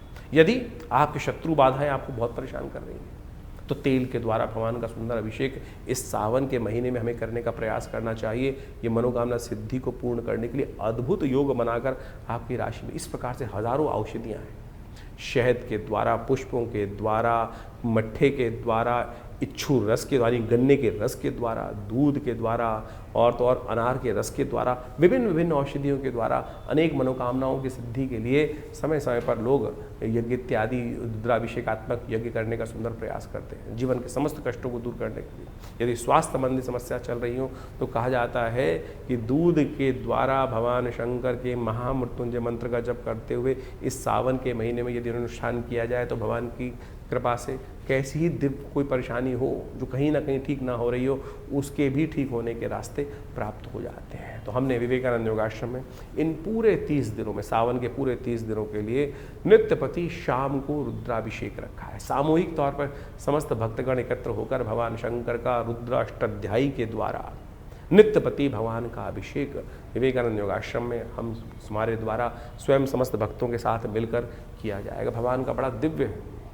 बड़ा विशाल भगवान शंकर का शिवलिंग है और उनका पूजन हम बड़ी श्रद्धा के साथ समस्त लोग मिलकर करते हैं। आप भी स्वयं इस कार्यक्रम में भाग लेने के लिए नित्यपति आश्रम पर पधार सकते हैं। ये सावन का सुंदर सुयोग आया है और इस समय ग्रहों की स्थिति बड़ी विकसित चल रही है। एक जीवन में क्षणभंगुर है जीवन, कभी भी कभी ना कहीं एक छोटी सी त्रुटि से पता नहीं कहाँ से कहाँ जीवन की दिशा मुड़ जाती है। भगवान की कृपा से, भगवान के सानिध्य में रहकर हमको क्षण क्षण को जीवन को जीने का प्रयास करना चाहिए। दिल्ली में विवेकानंद योग आश्रम में भगवान के मनोकामना सिद्धि मंदिर में भगवती के सानिध्य में बहुत दिव्य भगवान का शिवलिंग पर नित्यपति भगवान का रुद्राभिषेक रहेगा। शाम को रोज 6 बजे के आसपास ये रुद्राभिषेक आरंभ होता है। आप भी आइए, यज्ञ में भाग लें, भगवान का रुद्राभिषेक भी करें और भगवान की कृपा से इस पूरे सावन में छोटे से कर्म से भगवान को रुद्राभिषेकात्मक यज्ञ कर भगवान को प्रसन्न करने का सुंदर सुयोग अपने जीवन में प्राप्त करें। 31 तारीख शुक्रवार का अवसर, द्वितीय तिथि विद्यमान है और ग्रह नक्षत्रों के दृष्टिकोण से यदि देखें तो ग्रहों का योग आपकी राशि के दृष्टिकोण से सुबह ही परिवर्तन की तरफ जा रहा है। मेहनत रंग लाने की योग बनाता दिखाई दे रहा है। जितनी मेहनत, जितना तप, उतनी बड़ी सिद्धि, उतना बड़ा लाभ आपकी राशि में बनते दिखाई दे रहे हैं। तो इस वक्त मेहनत से भागना मत, आलस्य में सोना मत। यदि सोते रहोगे तो सब चीज़ें हाथ से निकलने के योग बन जाओगे। जागोगे, उठोगे, चलोगे तो जितने कदम चलोगे उतनी किस्मत साथ देने का योग अवश्य बनाती दिखाई दे रही। कांवड़ यात्रा का पहला मुहूर्त बन रहा है इस दिन, तो जो लोग कांवड़ यात्रा करते हैं, कांवड़ यात्रा का इस दिन लाभ लेकर कार्य करने का प्रयास करें, गौ सेवा करने का प्रयास करें, हो सके तो इत्र का उपयोग अवश्य करें, भगवान को इत्र अर्पित करने का प्रयास करें, अपने पर भी इत्र लगाने का प्रयास करें। सुगंधि से लोग जो आपकी तरफ आकर्षित होंगे और आपके जीवन में शुभ का योग बनता दिखाई देगा। तो जुलाई के अंतिम में आपने ग्रहों का प्रभाव समझा, आपकी राशि के अनुसार से कितना महत्वपूर्ण परिवर्तन, चाहे वो शनि का परिवर्तन हो रहा हो, चाहे बुध का पहले उदय होना और फिर मार्गी हो जाना, बहुत महत्वपूर्ण प्रभाव इनका आपको आने जीवन में प्रभाव देखने को मिल सकता है। ऐसे में बृहस्पति अस्त अवस्था में चल रहे हैं, शनि एक बार पुनः वर्ष के अनुसार से वक्री हो गए और ये 4 महीने से ज़्यादा वक्री रहेंगे। ऐसे में पुनः एक बार स्थिति विश्व में कहीं ना कहीं कोलाहल वाली उत्पन्न करने के योग, ये शनि का वक्री होना और साथ साथ ऐसे में इनका विभिन्न ग्रहों के साथ योगा योग जो बन रहा है वो प्रभाव उत्पन्न करता दिखाई दे रहा है। समय समय के अनुसार से हमको ज्योतिष का लाभ अवश्य लेने का प्रयास करना चाहिए। ऐसे में विशेष तौर पर ग्रहों के योगा योग के अनुसार से उनका जो महत्वपूर्ण परिवर्तन मिलता है, शास्त्र में वर्णित ऋषियों मुनियों के अनुभव के आधार पर जो उनके निदान चिकित्सा विज्ञान के अनुसार से बताए गए हैं, ग्रहों के मंत्र के माध्यम से बताए गए, वो हम आपके समक्ष समय समय पर उपस्थित करते रहते हैं। सत्य मानिए, व्यक्ति के हाथ में कर्म करना ही है, उसका फल तो परमात्मा के हाथ में ही है, कर्म के अनुसार से ही फल बनता है। लेकिन फिर भी परमात्मा की कृपा से जो बड़े से बड़े भयावह योग कुंडली में बन रहे होते हैं, वो कब किस प्रकार से क्षण में गायब हो जाते हैं पता नहीं चलता। इस बात को हमें अच्छे समझना चाहिए। गोचर का प्रभाव तो आपने अच्छे से समझा, लेकिन आपकी जन्मपत्री पे किस प्रकार से उन ग्रहों के परिवर्तन का प्रभाव पड़ रहा है, दशाओं का, अंतरदशाओं का। ऐसा नहीं है कि जन्मपत्री के अनुसार से हम जब तक ना देखें, गोचर के अनुसार से ही सब प्रभाव चलेगा। मूलतः गोचर का प्रभाव हर जन्मपत्री पर, हर व्यक्ति विशेष पर अवश्य होता है, लेकिन मूलतः जन्मपत्री जो है वो विशेष तौर पर कौन से ग्रह योग के अनुसार से किस प्रकार के आप योग बना रहे हैं, कैसे बन रहे हैं। ऐसा समझें कि जैसे जनमानस में तो लाखों करोड़ों आदमी हैं, अब व्यापक आपदा आई, कुछ कष्ट घटा, कहीं आंधी आया, कहीं तूफान आया, उस क्षेत्र में आया, बहुत भयावह स्थिति थी, लेकिन सब लोगों का अहित नहीं हुआ, कुछ का उद्धार भी हो गया। कोरोना काल की महाकाल आया, ऐसे विपदा आई, लेकिन सब लोगों के उस क्षेत्र में, एक क्षेत्र में बहुत ज़्यादा विपदा थी, सारे नहीं मरे, सारों के जीवन में कष्ट नहीं आया, किसी के जीवन में उत्थान के योग भी बने। कारण क्या था? वो आपका अपना मूल कर्म, आपकी अपनी मूल जन्मपत्री के निष्कर्ष से कि आपके लिए कौन सा समय अच्छा चल रहा है, कौन सा समय खराब चल रहा है। तो ऐसे भयावह काल में भी हम उन्नति कैसे योग बना सकते हैं और अच्छे काल में अपने ग्रहों को किस प्रकार से और अच्छा कर सदमार्ग की तरफ, सही मार्ग की तरफ तेजी से आगे बढ़ने के योग बना सकते हैं, वो जन्मपत्री का जन्म ज्योतिष विज्ञान का एक चमत्कारिक विषय है। इसलिए हमें अपने जन्मकाल के अनुसार से, date of birth, time of birth, place of birth के अनुसार से जो खाका बनता है, दशाएं, महादशाएं, अंतरदशाएं, इन सबको देखते हुए, देशकाल परिस्थिति को समझते हुए भविष्य को देखने का प्रयास करना चाहिए और उससे बहुत कुछ पूर्वाभास हो सकता है, बहुत सा पूर्वाभास पहले हो जाता है और उसको समझकर हम अपने समय के अनुसार से अपने रास्ते को सही रूप से चुन सकते हैं। जैसे एक व्यक्ति पढ़ाई कर रहा है किसी क्षेत्र में, उसका भाग्य तो कहीं किसी और क्षेत्र में लिखा था उन्नति का, लेकिन वो भटकते भटकते कभी ये, कभी वो, कभी वो, कभी वो, वहाँ पहुँचता है, वो अंत में जाकर जो जिससे किस्मत जागनी थी वहाँ पहुँचता है, फिर उस पर कार्य करता है। और फिर अगर ज्योतिष के दृष्टिकोण से पहले ही जान लिया जाए कि इस व्यक्ति के लिए कौन सा मार्ग सबसे श्रेष्ठ है और उसको अपना लिया जाए, तो आप अवश्य सही समय पर सही चीज़ों को पहचान कर कार्य को ठीक कर सकते हैं। तो यही ज्योतिष विज्ञान का, ज्ञान का यही लाभ है, इसी को लाभ उठाने का प्रयास करना चाहिए।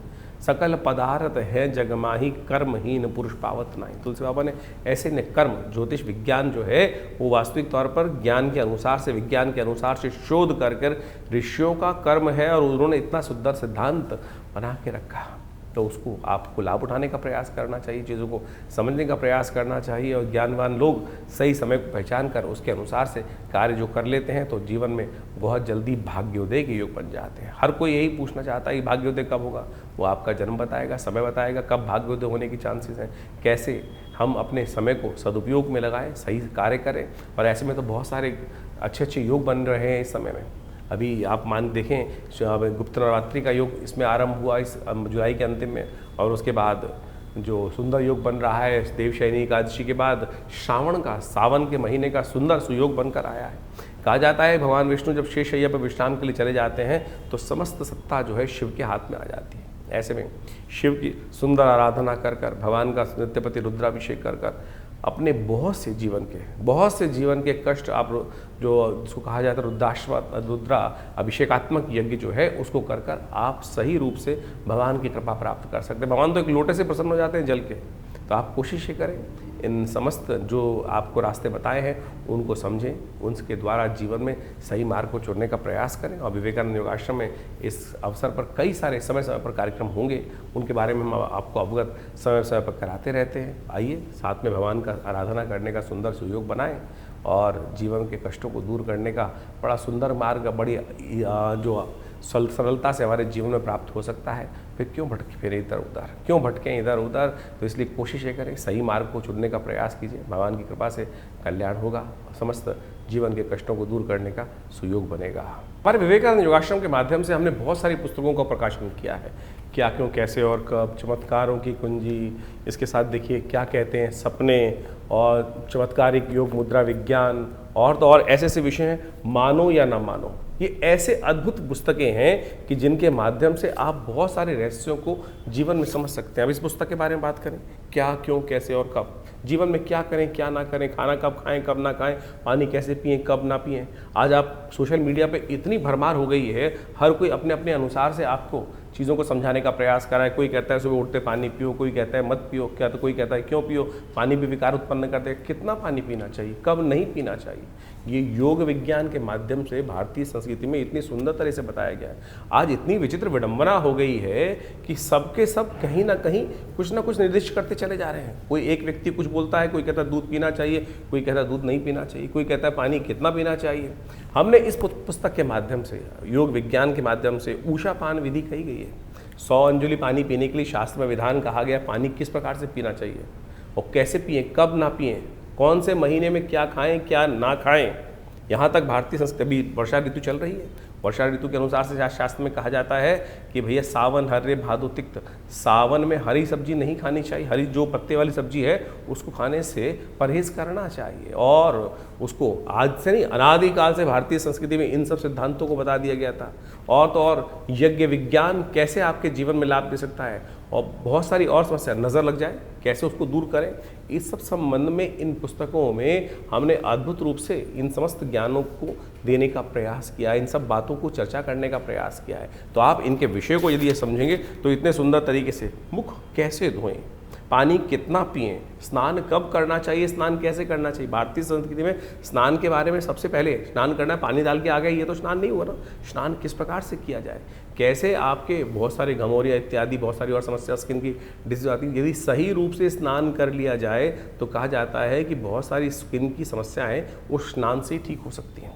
इसके अलावा भगवान का चरणामृत हम लेते हैं, उस चरणामृत का क्या फ़ायदा है, किस प्रकार से भगवान का पूजन करने के बाद मंदिर में घंटा बजाते हैं, शंख बजाते हैं, ऐसे विषय हमने इन पुस्तकों के माध्यम से सदगुरु आचार्य श्री केशव देव जी के सानिध्य में बैठकर जो रिसर्च हो सकती थी, ऐसी करीब 50 पुस्तकें आश्रम के द्वारा लिखी गई हैं।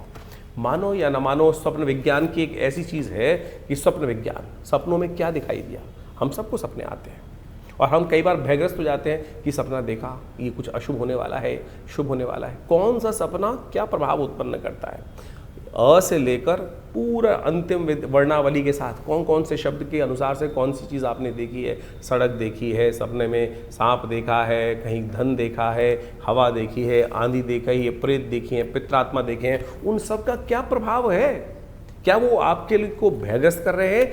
कब कौन सा स्वप्न प्रभाव देगा, कितने दिन में प्रभाव देगा, कौन सा निदान अशुभ स्वप्न को दूर करने के लिए करना चाहिए, वो सब हमने इस पुस्तक के माध्यम से आप सबके समक्ष रखा है। तो आप इन पुस्तकों को पढ़ें और देखिएगा सही रूप से आपके जीवन में जो अज्ञान की जो एक समय चल रहा है, अंधकार का, अज्ञान का, उसको ठीक करने का रास्ता आपको केवल इस पुस्तक के माध्यम से ही मिल जाएगा। तो ऐसी ऐसी बहुत सारी पुस्तकें हैं। एक ये पुस्तक है चमत्कारिक मुद्रा विज्ञान। ये हमारा अपना विषय है। पूरे विश्व में हमने इस विषय को पहुंचाया कि मुद्राओं के द्वारा कैसे विभिन्न रोग ठीक कर सकते हैं। कान के दर्द से लेकर हृदय रोग जैसी परेशानियों को ठीक करने के लिए ये मुद्राएं चमत्कार अपना प्रभाव दिखाती हैं। विवेकानंद हॉस्पिटल इस संबंध में बहुत अद्भुत कार्य कर रहा है। दिल्ली में 100 बेड का हॉस्पिटल संस्थान के द्वारा बनाया गया है, जो भारत सरकार के पैनल पे भी है, दिल्ली गवर्नमेंट के पैनल पे भी है। और हर रोज़ करीब 100 और 200 लोग यहाँ पर आकर अपना इलाज करवाते हैं प्राकृतिक चिकित्सा के माध्यम से, बिना किसी औषधि के, इन मुद्राओं के द्वारा, ध्यान योग के द्वारा। तो आप इस आश्रम पर जुड़ें और इन समस्त जो है, हमारी वेबसाइट भी आप जा सकते हैं vivekanandnaturecure.com, www.vivekanandnaturecure.com। और ये जो प्राकृतिक चिकित्सा का हॉस्पिटल है, योग विज्ञान का हॉस्पिटल है, आयुर्वेद का हॉस्पिटल है, तो यहाँ पर जमुनापार में आप इसमें आके अपनी चिकित्सा सुविधाएं भी ले सकते हैं। और तो आश्रम में यज्ञ तो नित्य प्रति चलते ही हैं, और उस यज्ञ के माध्यम से विभिन्न प्रयोग जो किए जाते हैं, चाहे कैसी ही समस्या है, उन सब को ठीक करने के लिए भगवान की कृपा से विभिन्न मार्ग खुल सकते हैं। आप सत्य माने, बहुत सारे अजीब अजीब केस आते हैं, किसी का स्वास्थ्य ठीक नहीं हो रहा है, तो हमने देखा महामृत्युंजय मंत्र का जो एक यज्ञ है, उसका दिव्य मंत्र का जप करते हुए सही रूप से जो उचित ब्राह्मणों के द्वारा, जो विद्वान ब्राह्मणों के द्वारा सही मंत्र का उच्चारण करते हुए यदि कार्य किए जाए, तो वो अद्भुत रूप से मंत्र चमत्कारी कार्य करते हैं। जीवन में कई ऐसी घटनाएं, शत्रु परेशान कर रहे हैं, बाधा पहुंचाए जा रहे हैं, ठीक नहीं कर रहे हैं, तब उनके लिए देवी के विभिन्न स्वरूपों का ध्यान, विभिन्न मंत्रों का प्रयोग, कैसे उन बाधाओं को दूर करके आपके जीवन में विजय का शंखनाद उत्पन्न किया जा सकता है, वो बिल्कुल अद्भुत रूप से मंत्र कार्य करते हैं। लोग मान नहीं रहे हैं, जो बदमाश हैं, दुष्ट हैं, वो कहीं ना कहीं अपनी उस छवि को छोड़ ही नहीं रहे हैं और आपके जीवन में उनको आघात पहुंचाए जा रहे हैं। उनके रहते हुए आप अपने जीवन में विजय नहीं प्राप्त कर सकते। आपको उनके साथ उनकी दुष्टता को समाप्त करने का कार्य ही करना पड़ेगा। तो ऐसे मंत्र विज्ञान के माध्यम से आप अपने जीवन को, कष्ट को दूर करने के लिए, अब बंधन का योग किसी कुंडली में आ गया, बंधन का योग साफ साफ दिखाई दे रहा है। कहीं ना कहीं ग्रह परस्पर ऐसे योग बना रहे हैं कि बंधन का योग, जेल जाने का योग है, कहीं ना कहीं आपके समय खराब है आपका। तो ऐसे में दुर्गा की नामावली का एक अद्भुत चमत्कारिक प्रयोग है, जिसका यदि प्रयोग किया जाए, भगवती के नामावली का यज्ञ जो है शास्त्र में वर्णित है, समस्त भयों को जीवन से दूर करने का योग बना देता है। कहीं कोई नेगेटिव प्रयोग, किसी ने दुरात्माओं का प्रयोग किसी व्यक्ति के खिलाफ कर दिया, बहुत सारे लोग आते हैं इस बाधाओं से मन से ग्रसित होते हैं। तो ऐसे में कहा जाता है भगवान बटुक भैरव जी का यज्ञ जो है, उन मंत्रों से हमने विभिन्न रूप से विभिन्न आदमियों पर करके देखा, कैसी छाया, कैसा नेगेटिव प्रभाव, कैसी दुरात्मा की शक्ति, उन सब को ठीक करने के लिए ये जो मंत्रों के प्रयोग है, भैरव जी का मंत्र का प्रयोग है, ओम ह्रीं बटुकाय आपद उद्धारणाय कुरकुर बटुकाय ह्रीं स्वाहा, अद्भुत रूप से चमत्कारिक कार्य करता है। उन कष्टों को दूर करने का योग अद्भुत रूप से बना देता है। ग्रह बाधाओं का समस्याएं हैं, ग्रह बाधा ऐसी हैं कि एक के बाद एक, कोई शनि खराब है, कोई मंगल खराब है, तो उनका जप किया जाए ना, सही रूप से उच्चारण करते हुए, यज्ञ करते हुए, उनका दशांश यज्ञ करके, दशांश उनका मार्जन इत्यादि समस्त पद्धति को अपनाते हुए जो कार्य किए जाते हैं, वो पूर्ण रूप से, सही रूप से सफलता की तरफ व्यक्ति की मंशा के अनुसार से कार्य करने का सुंदर कार्य करते हैं। मंत्र विज्ञान कपोल कल्पित नहीं है, सत्य है, लेकिन विधि के अनुसार से, शास्त्र के अनुसार से हमें करने का प्रयास किया जाना चाहिए, तब जाकर समस्त मनोरथों को सिद्ध करने का, दिखावा नहीं है। आज पूरे जो सोशल मीडिया के अंदर हम देखें, दिखावा किया जा रहा है, इतनी जबरदस्ती पद्धति को बनाया जा रहा है, कहाँ कहाँ किस किस प्रकार से दिखावा करके बहुत सारी चीज़ें, लेकिन जो मूल मंत्र जप है वो नहीं हो रहा है, मूल मंत्र जप नहीं हो रहा है। यज्ञ के नाम पर अभी इतने ज़बरदस्त खतरनाक वीडियोस, मैं कहूँगा खतरनाक इसलिए बोल रहा हूँ कि विधि निषेध है ही नहीं उसमें। आहुत मंत्र में, यज्ञ में आहुति देने के लिए मुद्राएं हैं, इस मृगी मुद्रा के द्वारा शांतिक पौष्टिक कर्मों में आहुति देने का है। और बड़े बड़े महंत महात्मा इत्यादि बैठे हुए जो तसलों से, प्लेटों से आहुति यज्ञ में डलवा रहे हैं। क्या करवा रहे हैं? अनिष्ट करवा रहे हैं। कब आहुति डलनी चाहिए? मंत्र में स्वांते आहुति समर्पय, स्वाहा के अंत में आहुति डलनी चाहिए। कोई विधि किसी का पालन नहीं किया जा रहा है, केवल पंप एंड शो और दिखा दिखो के ड्रामेबाजी कर कर जो यज्ञ विज्ञान के नाम पे, अध्यात्म के नाम पर आज दुराग्रह पूरे विश्व में चल रहा है, ये भयावह है। आप स्वयं करिए, हमारे साथ रविवार को यज्ञ में बैठिए। कोई दक्षिणा नहीं ली जाती, कोई पैसा नहीं लिया जाता। जो लोग कुछ बैठना चाहते हैं रविवार को यज्ञ में आकर आश्रम पर यज्ञ में बैठ सकते हैं। तो इन समस्त विधियों का आशा करते हैं आप पालन करेंगे, समझेंगे, चीज़ों को सही रूप से करेंगे। तो आप जुड़िए विवेकानंद योगाश्रम से, आपका कल्याण होगा। धन्यवाद।